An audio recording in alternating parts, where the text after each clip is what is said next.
मित्रों नमस्कार। आप बसंत गुरु जी के साथ 10 मिनट का यह समय आपके जीवन में एक क्रांतिकारी बदलाव ला सकता है। और यदि आपने अपने यहाँ 10 मिनट को सेकंड के हिसाब से खर्च करें मित्र, तो निश्चित तौर से आपके जीवन में एक बड़ी बदलाव शुरुआत होगी। वो क्या होगा? अक्सर हमारे मित्र हमसे ज़्यादातर प्रश्न यही करते हैं कि भाग्य हमारा साथ नहीं देता। जरा बताए तो हमारे कुंडली में कहीं कोई भाग्य है क्या?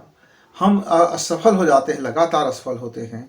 इस काम को किया सफलता नहीं मिला, उस काम को किया सफलता नहीं मिला, उस काम को किया सफलता नहीं मिला, ये पढ़ाई किए फिर ये नौकरी नहीं मिला, ये जॉब नहीं मिला, हमने उस जॉब के लिए अप्लाई किया, उस जॉब के लिए अप्लाई किया, उस जॉब के लिए अप्लाई किया, हम ये व्यवसाय करना चाहते हैं, क्या व्यवसाय करें क्या ना करें कुछ समझ में नहीं आ रहा है। हम जीवन में बड़े लूज़र हो गए, बड़े फेलियर हो गए। ये बड़े दुख के साथ और पीड़ा के साथ और बहुत तकलीफ के साथ मेरे युवा मित्र मुझसे साझा करते हैं, आते हैं। तो मित्र, सफलता झक मार कर आएगी, आपका भाग्य झक मार कर आपको साथ देगी, आपका सौभाग्य झक मार कर आएगी। जब तक आप सिर्फ मनुहार करते रहोगे, जब तक आप उसकी कीमत नहीं चुकाओगे, सिर्फ निमंत्रण देने से, सिर्फ एक इनविटेशन कार्ड देने से, आइए हमारे घर पधारिए, ऐसा कहने से सफलता आती नहीं मित्र। उसको सफलता को लाने के लिए एक ही फार्मूला है, जिसके कारण सफलता मजबूर होकर के वह आपके चौखट तक पूछते पूछते आएगी। आपको अपना पता बताने की जरूरत भी नहीं पड़ेगा। वह सफलता कहेगी कि हाँ, मुझे इसके पास जाना है। क्या करना पड़ेगा? स्वयं को प्रूफ करना पड़ेगा, अपने कामों को सिद्ध करना पड़ेगा, अपने विचार को एक विचार लीजिए जो आपके हाथ में है। आप अक्सर होता क्या है कि आप डिसीजन लेते नहीं हो, आपके बदले कोई दूसरा डिसीजन लेता है और आप चाहते हैं कि मुकम्मल आपका भाग्य साथ दे। भाग्य बनाया जाता है मित्र, कहीं से ऐसा लाया नहीं जाता, कहीं से कुछ मिलता नहीं है। सफलता इसी तरह से, जिस काम को आप शुरुआत करते हैं, शुरुआत में ही उसकी सफलता छिपी होती है। अब मसलन मैं उस समय 9वीं में पढ़ाई करने जा रहा था। हमारे समय में 9th क्लास में हमको सब्जेक्ट का चयन करना होता था, हमको विषय लेना होता था। हमारे बहुत से मित्र इसलिए गणित विषय ले लिए क्योंकि वो फलाने उसके दोस्त ने गणित लिया है, उसके फलाने ने गणित लिया है, अरे उसको इंजीनियर बनना है, घर वाले बोल रहे हैं गणित लेके पढ़ो, अच्छा होता है, समाज में नाम होता है। किसी के मम्मी ने कहा, किसी के चाचा ने कहा, किसी के मामा ने कहा, किसी के ताऊ ने कहा। लेकिन मैं जब अपने क्लास में अपना विषय चयन करने गया, तब मेरे घर वालों ने एक काम अच्छा किया कि मुझको स्वतंत्र कर दिया। कहा कि पढ़ाई आपको करना, क्या बनना नहीं बनना आपको तय करना। तो जो विषय आप चाहते हो, जो आपका रुचिकर है, क्या विषय लेना चाहते हो, आप लीजिए। तो मेरा तो ये सौभाग्य हो गया कि चयन करने की जो आज़ादी का जो कीमत मैंने समझा कि अपने भाग्य का चयन तो मैंने उसी दिन कर लिया जब मैंने 9th क्लास में अपने सब्जेक्ट का चयन किया। नहीं तो मेरे हिस्से का जो चयन है कोई भी कर देता, बड़े भाई कर देता, पिताजी करते, माताजी करते, चाचा करते, ताऊ करते, ताया करते, नाना करते, नानी करते, फूफा करते, फूफी करते, दोस्त करते, कोई भी कर देता, समाज की मान्यताएं कर देती। कोई दूसरा व्यक्ति बोलता कि आपको ये बनना चाहिए, ये बनना चाहिए। तो दूसरे के द्वारा जब आपका निर्णय हो जाता है, तब आप आधे अधूरे मन से आप यूं ही टालते हुए फिर पढ़ाई करते हैं, तो फिर आपको सफलता कैसे मिलेगी? इसी तरह से जब हम कोई कार्य करें, उस कार्य को चयन हमको करना चाहिए, वो हमारे द्वारा चयन होनी चाहिए। जब हम चयन करते हैं तो चयन करने की जो शक्ति है वही तो सफलता का शुरुआत है, श्री गणेश है।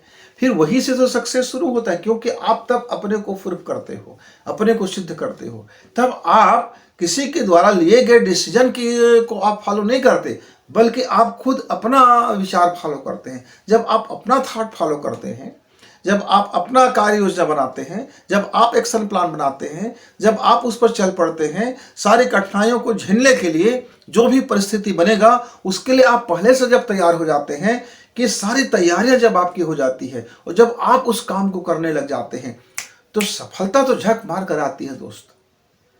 उसके लिए आपको पापड़ बेलने की जरूरत नहीं है, अगरबत्ती जलाने की जरूरत नहीं है, किसी चौखट में जा करके नारियल दिखाने की जरूरत नहीं है, किसी ज्योतिषी के पास जा करके अपनी हस्तरेखा कि मैं ये पूछने की जरूरत नहीं है, बताइए तो मैं क्या बन सकता हूँ, बताइए तो जरा मैं इंजीनियर बन सकता हूँ क्या, बताइए तो जरा मैं डॉक्टर बन सकता हूँ क्या, बताइए तो जरा मैं ये उद्योग कर सकता हूँ क्या, बताइए तो जरा मैं कौन से धंधा कर सकता हूँ।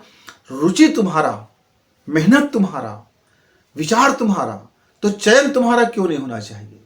तो चयन करने की जो पावर है उसको आप किसी दूसरे के हाथ में मत दो। निर्णय लेने की जो पावर है वो किसी दूसरे के मस्तिष्क के द्वारा निर्णय लेने की आप पावर मत दो, क्योंकि एक जब दोनों पावर आपसे छीना जाता है, एक तो आपका चॉइस का पावर छीन लिया गया और दूसरा डिसीजन का पावर छीन लिया गया, ये दोनों दूसरे के द्वारा लिया जाएगा, तब आप उस रास्ते पर कितना चल पाओगे। तब तो आप उस रास्ते पर अनमने ढंग से चलोगे, ऊँघते हुए चलोगे। कब मिलेगी सफलता, कब मिलेगी सफलता, कब मिलेगी सफलता, अब मिलेगी धन, कल मिलेगी धन, मेरा दुकानदार अच्छा चलेगा, मेरा ग्राहकी अच्छा चलेगा, मुझे सरकारी नौकरी मिल जाएगा क्या, मुझको ये हो जाएगा क्या, क्या क्या क्या क्या की क्वेश्चंस आपके जीवन में इतनी भर जाएंगे कि सफलता मिलते मिलते भी आपको सफलता दिखाई नहीं देगा। क्योंकि क्या क्या क्या क्या मेरा फायदा नहीं हुआ। आप कह रहे थे कि मैं इंजीनियर बनूंगा, पर मैं बना तो नौकरी नहीं मिला। आप बोल रहे थे मैं डॉक्टर बनूंगा, पर मैं तो नीट नहीं निकाल सका। आप बोल रहे थे कि धंधा बहुत चलेगा, पर वहां तो हम खाली बैठे मक्खी हिलाते रहते हैं। आप कहते थे बहुत विद्वान बनोगे, लेकिन हम तो बेवकूफ बन गए। तो मैं जब कहूंगा तब तो फिर बनना है, लेकिन जब आप स्वयं की चॉइस करोगे, जब खुद का डिसीजन लोगे और खुद अपने लिए रास्ता तय करोगे और खुद आप अपना टारगेट तय करोगे, जब खुद अपना लक्ष्य तय करोगे और जब खुद चल पड़ोगे, तो सफलता तो आपके आगे आगे चलेगी, आपके साथ साथ चलेगी, आपके पीछे पीछे चलेगी। आप जहां रुक जाओगे वहीं आपको सफलता दिखाई देगा कि हाँ मैंने इतना सफल प्राप्त कर लिया, इतनी सफलता हो गया।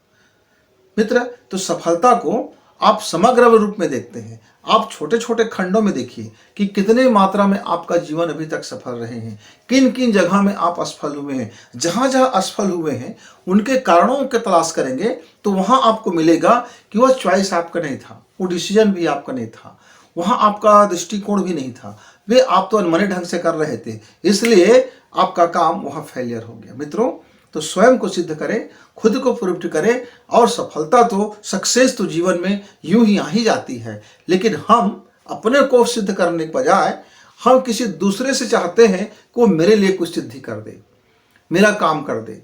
कई मित्र आते हैं, कितने माता पिता आते हैं, बोलते हैं गुरुजी ऐसा कुछ उपाय बता दीजिए कि मेरा बच्चा शानदार हो जाए। अरे भाई, बच्चा आपका, डीएनए आपका, संस्कार आपका, मर्यादा आपका, घर का परवरिश आपका, घर का वातावरण आपका, सब कुछ तो आपका है। तो फिर मैं उसमें कौन होता हूँ घालमेल करने वाला? मैं क्यों करूँगा? करना तो आप ही को है। आप हर चीज़ को जादू की छड़ी चाहते हो, मजदूरी चाहते हो, इसी कारण बच्चा वो उसी फिराक में लग जाता है कि उसके पास जाऊं क्या, उसके पास जाऊं क्या, उसके पास जाऊं क्या, वहाँ ताबीज़ मिल जाएगा, वहाँ आशीष मिल जाएगा, वहाँ भभूति मिल जाएगा, वहाँ चिलम चिल्ली मिल जाएगा, वहाँ से कुछ ताबीज़ पढ़ते हैं, वहाँ से आशीर्वाद मिल जाएगा, वहाँ से ये हो जाएगा। तो ये वहाँ से तलाश करते करते जो आपकी प्रतिभा है वो भी बर्बाद हो गया, जो आपका समय था वो भी खराब हो गया, जो आप कर सकते थे वो भी नहीं कर पा रहे हो, क्योंकि तब आप बैसाखी पे चलने वाले हो गए हो। दूसरा कोई जब बताएगा हाँ आप चल रहे हो, तब आपको भरोसा होगा, खुद के ऊपर भरोसा नहीं है। दूसरा कोई कहेगा हाँ आप सफल हो, तब आपको यकीन होगा कि हाँ मैं सफल हूँ, क्योंकि खुद के ऊपर विश्वास नहीं है। जब दूसरा कोई कहेगा कि हाँ ये रास्ता बहुत अच्छा है, तब आपको यकीन होगा कि हाँ यार ये रास्ता बहुत अच्छा है। यानी कि अपना दृष्टिकोण, अपना विजन, अपनी सोच, अपना विचार, अपना मस्तिष्क, अपनी धारणा, अपनी अवधारणा, सब आप कहाँ गंवा बैठे हो मित्र? ये सब आपके हैं। लाइए इसको, देखिए और डालिए कसौटी में, खुद का रास्ता है, खुद का विजन है, खुद का दृष्टिकोण है, खुद का लक्ष्य है, खुद का गोल है, खुद का यदि चयन है और खुद का डिसीजन है तो सफलता क्यों नहीं मिलेगी? सफलता तो मिलना ही मिलना है मित्र। तो आप रूट को ठीक कीजिए, सफलता तो झक मार के आएगी। फिर गुरुजी से मुलाकात होंगे, तब तक नमस्कार, धन्यवाद।